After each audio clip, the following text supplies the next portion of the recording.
Welcome to Crafty's macrame tutorial. We're going to get started on creating this beautiful macrame piece that you can then dip dye. Our first step is going to be taking our dowel, and you'll want to use your S-hooks to hang that somewhere because it's a lot easier to work with your piece and to make sure that your cords don't fall off the ends if you're using your S-hook. For today, for this camera angle, I'm not going to be using the S-hook, but I do recommend it. What we're gonna start with is creating this swag. This is one of my favorite parts. It's super rewarding to watch this build, and you're gonna learn a couple of the easier knots before you move on to these knots that look a little more complicated. They're not too tricky, but this is a simpler part, and so it's a really easy place to start. Alrighty, so let's take our dowel, and I already have my cord pieces cut, so I have my 50-inch pieces. And I'm going to take my dowel, and the first thing I'm going to create is a lark's head knot. So a lark's head knot is really simple. All that I'm going to do is fold my piece in half. So just, I have the ends here, and then up here where the loop is created, I'm going to take it, sort of lay it against the dowel, just wrap it around. So I'm just wrapping that loop around so that it's on the back. And then I'm gonna pull my strands through. This is a really simple knot that you've probably done elsewhere and you just didn't realize it had a name in macrame. And so we're gonna use it to create our starting pieces. Really simple knot. And you want about a 3/4 of an inch from the edge. You don't want that to fall off. It does get complicated if your cord falls off.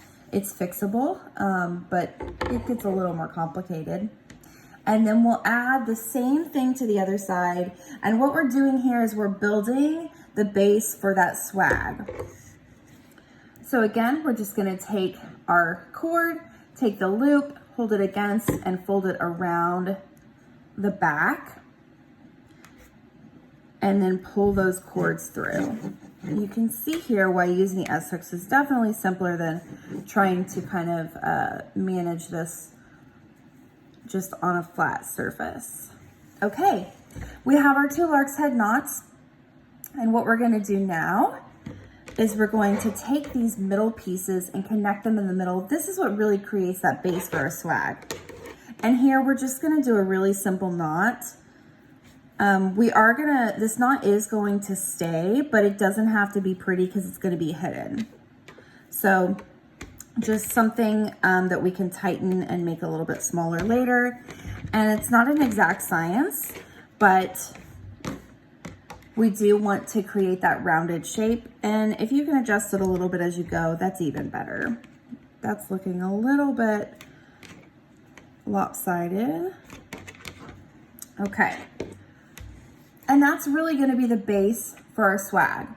So let's take the lark's head knot and add our swag pieces along here using that same simple knot. So I'm going to take my 50-inch piece, it's folded in half, and I have a loop here, and then I'm just going to wrap it around the cord and then pull those 2 pieces through.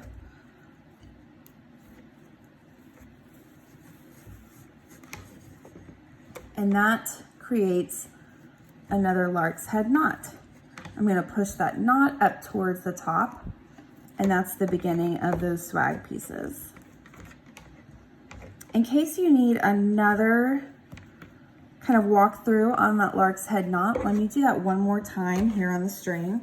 So I have a 50-inch piece, it is folded in half, and I'm going to take it and just hold it against the cord here, sort of wrap that piece around, and then pull the 2 strands through.